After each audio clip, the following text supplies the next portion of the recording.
have a lot of polymer related science facts because I'm dealing with them for my thesis. So there's a lot of it in my brain right now. It needs to go somewhere. So today I'm gonna talk about inhibitors. So what the fuck are they?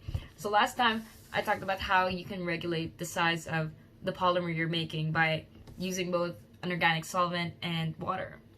But that's more of the physical way of doing this regulating.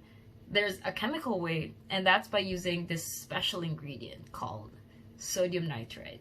Sodium nitrite with water forms sodium hydroxide and NO and NO2. So I don't know what the fuck NO and NO2 are actually called, but that's them. And the thing is that these two, NO and NO2, they both have this unpaired electron. So the thing about making polymers is that you have a radical, and usually that radical would attack a double bond. And then you would have this chain, but the radical is still there. And it just keeps getting attacked, or actually it keeps attacking other double bonds so that the chain gets longer and longer.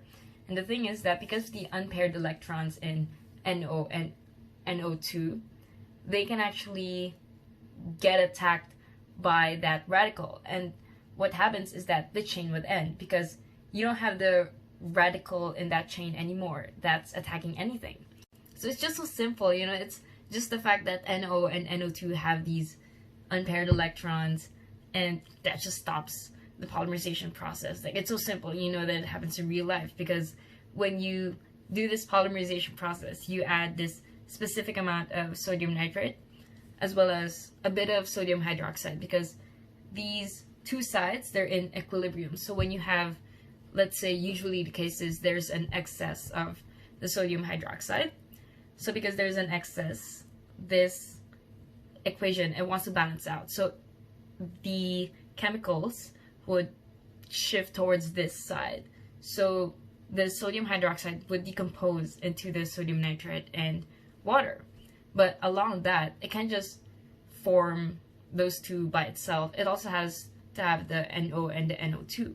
So whatever amount of sodium nitrite that you put, that forms these three components rather, as well as whatever amount of sodium hydroxide that you put, there's kind of this balance of how much of this is in the flask and how much of this is in the flask. And scientists know that this amount of sodium hydroxide and sodium nitrate is just the right amount so that polymerization still occurs, but it's not too intense.